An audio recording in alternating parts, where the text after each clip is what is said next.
Il y a des lieux iconiques en Sarthe et je pense que la Transvap de Bélier en fait partie et ça tombe bien puisqu'on y est pour ses 50 ans d'histoire, de passion mais aussi 50 ans qui ont vu passer un tas de bénévoles essentiels pour faire vivre ce lieu. Ce week-end pour l'anniversaire il y a plein de choses à faire et à voir et je vous propose qu'on aille les voir ensemble. C'est parti. Nous sommes bien au cœur de cette gare de la Transvap avec le président Jean-François, bonjour. Bonjour. Vous allez bien? Très bien. Vous m'avez dit chaudement juste avant. Très chaudement, mais on est content. Il y a du monde, c'est cool. Oui, absolument. Comment on retranscrit 50 ans d'histoire sur un week-end? Ah, c'est très compliqué. C'est la conjonction de beaucoup de choses. D'abord, c'est essayer de réunir un plateau de matériel qui soit représentatif et puis également trouver une organisation autour de cela pour pouvoir le présenter au public et faire plaisir au public. Votre but ça a été aussi de ramener, j'imagine, plein de bénévoles qui ont fait l'histoire de la Transvap. Oui, alors on a cette chance en quelque sorte, c'est que en plus en ce moment la Transvap bénéficie d'une belle dynamique au terme de bénévolat. Et pour le coup, l'organisation proprement dite s'est plutôt bien déroulée assez facilement. On avait beaucoup de volontaires et voilà. Alors on a effectivement l'histoire glissante, 50 années, pas facile d'avoir forcément des bénévoles de l'origine, mais on en a quand même quelques-uns qui ont vécu de grandes périodes dans cette association, donc c'était cool, quoi. Parce que pour revenir quand même sur la base, qu'est-ce qu'on propose à la base à la Transvap? Alors la Transvap, pour la remettre dans son contexte existentiel, comme elle a été fondée il y a 50 ans, c'était en fait établir une succession à l'exploitation du train d'intérêt local départemental qui était le Mamers-Saint-Calais, qui a périclité définitivement en 1977. Donc l'association en 1975, quand elle est créée, l'idée c'est de créer sur une partie de cette ligne un chemin de fer touristique.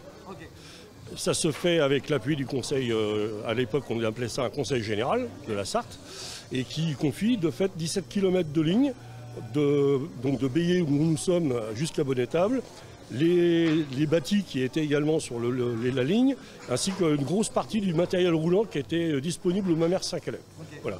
À partir de là, l'idée c'était donc chemin de fer touristique, historique, donc restaurer, entretenir et exploiter ces trains.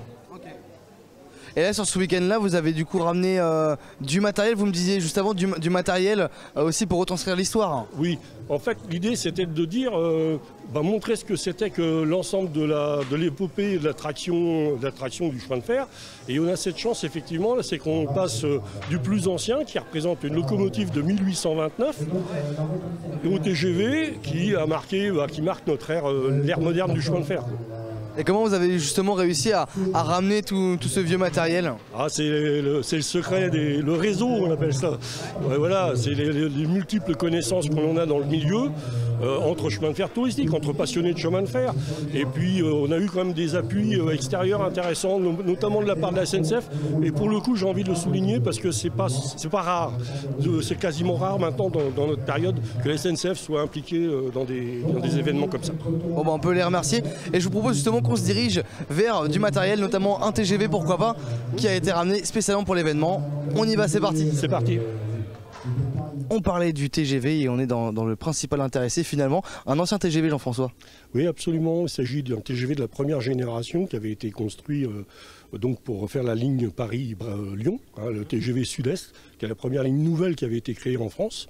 Et dans cette trame en particulier, qui est la rame numéro 16, cette rame a une particularité, c'est qu'elle est détentrice du record du monde du 26 février 1981, qui avait été établi à 380 km/h. Ah ouais. Et il s'est arrêté quand cette gamme de trains orange s'est arrêtée quand? Alors ça s'est arrêté en fait avec l'apparition de la deuxième série en fait qui était les TGV Atlantique, l'ouverture de la ligne nouvelle Atlantique qui dessert Le Mans en l'occurrence et qui était d'une autre technologie au niveau de la chaîne de traction. Mais en fait, voilà, les dés étaient posés et en fait, l'héritage et le type de conception a continué à perdurer comme cela de génération de TGV en génération de TGV. Et donc ceux-là, les oranges se sont arrêtés en l'arrêt, ça fait remonter à peu près, je vous dis pas de bêtises, 6-7 ans, quelque chose comme ça. Ah, donc ils ont roulé quand même depuis 1980. Oui, parce qu'en rentrant, je pensais avoir un train un peu vieillot à l'intérieur, sauf que finalement, ils sont vraiment ressemblants à ceux de maintenant, quoi. Oui, en fait, celui tel qu'il vous est présenté, il a quand même subi plusieurs modernisations au fil du temps. Mais on se rend compte, notamment quand on visite la rame, où il y a beaucoup de panneaux d'explication, que les équipements, les aménagements intérieurs de l'époque étaient avec des couleurs très 80, années 80, avec des couleurs assez criardes, orange, verte, pomme. Bah, on les voit justement là, oui, c'est vrai que sur les affiches on les voit. C'était vraiment, voilà, c'était la déco d'époque. Donc c'est les modernisations successives qui font qu'il est présenté au public aujourd'hui dans cet état.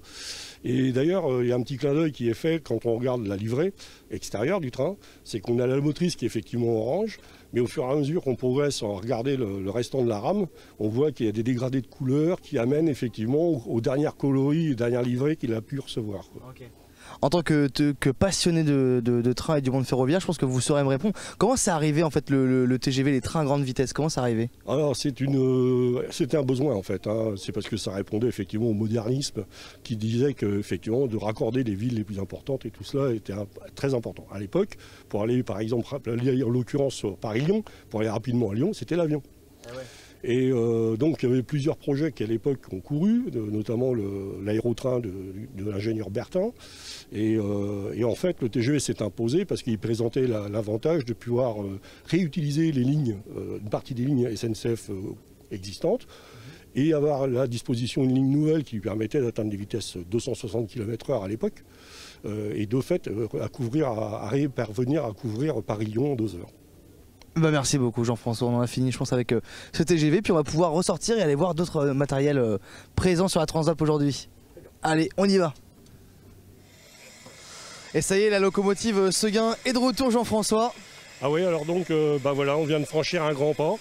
On est passé du TGV de 1981 à une locomotive de 1829. Ok.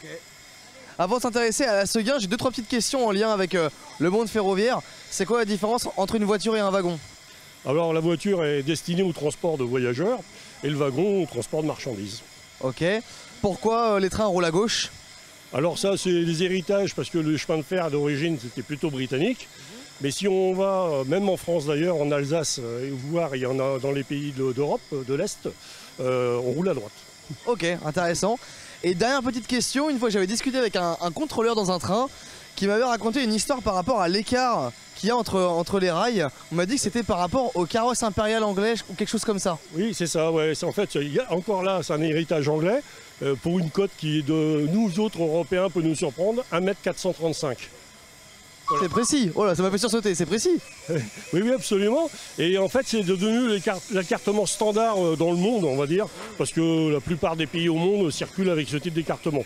Il y a effectivement d'autres écartements, plus petits, plus grands. D'ailleurs, des plus petits, on en a quelques exemplaires ici en démonstration sur les voies à côté. Mais voilà, c'est devenu l'écartement standard. Ok, bon alors du coup justement sur cette locomotive Seguin, vous m'avez dit c'est une reproduction mais elle est très fidèle à l'original. Oui absolument, elle reprend effectivement tous les dessins d'origine de la locomotive de Marc Seguin construite en 1829 et pour le coup cette locomotive elle est assez emblématique. En fait Marc Seguin était un ingénieur, nous sommes au début du 19e siècle et en fait le chemin de fer il se retrouve dans ses balbutiements. Il s'agit de trouver des engins de traction de plus en plus puissants.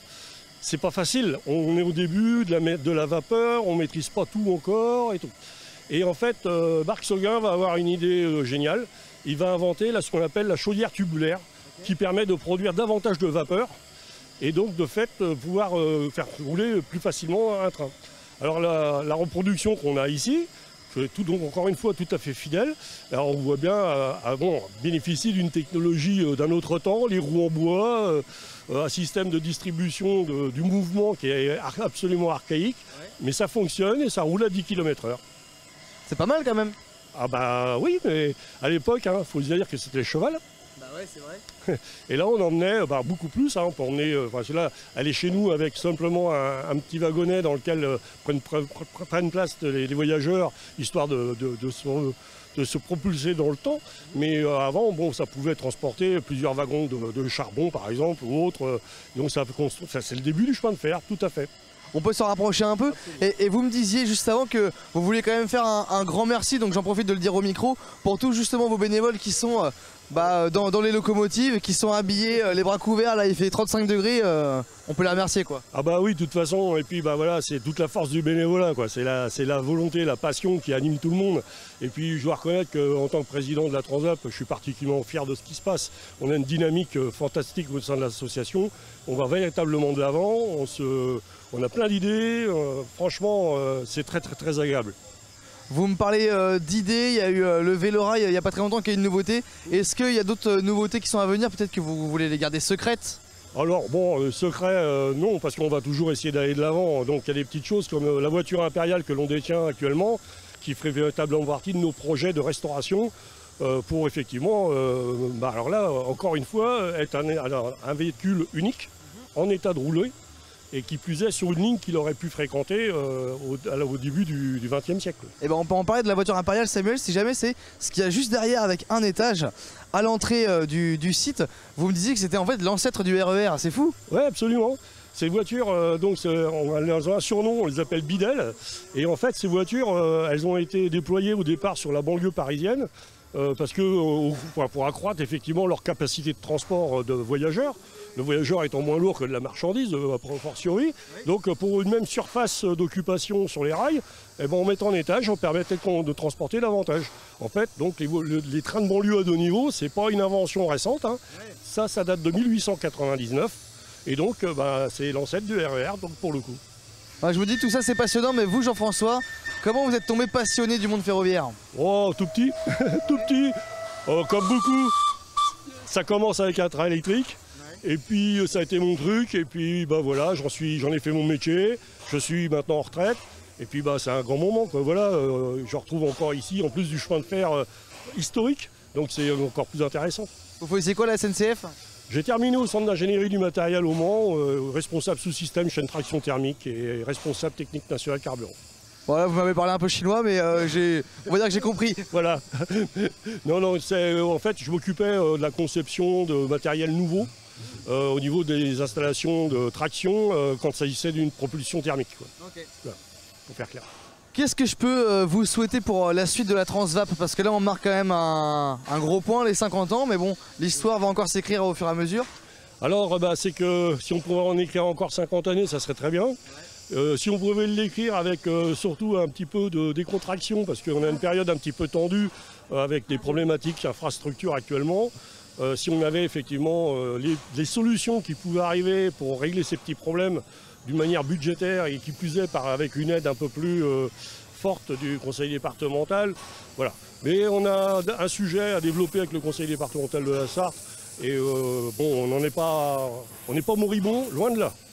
Ouais, parce que contrairement à pas mal d'associations ou de mouvements, j'ai l'impression que vous avez quand même beaucoup de gens passionnés qui viennent vous aider et même beaucoup de jeunes, j'ai l'impression. Oui, absolument. Et puis on a plusieurs, dans nos gens qui sont là maintenant bénévoles, il n'y a pas que des passionnés de chemin de fer. Il y a des gens qui ont trouvé d'abord le lien social, hein, ça reste un milieu associatif, mais en plus l'occasion de pratiquer pour eux des plaisirs par exemple, nous avons des menuisiers qui s'intéressent au monde ferroviaire, mais pas plus que ça, mais qui ont la possibilité de faire des applications de menuiserie pour la restauration de nos matériels.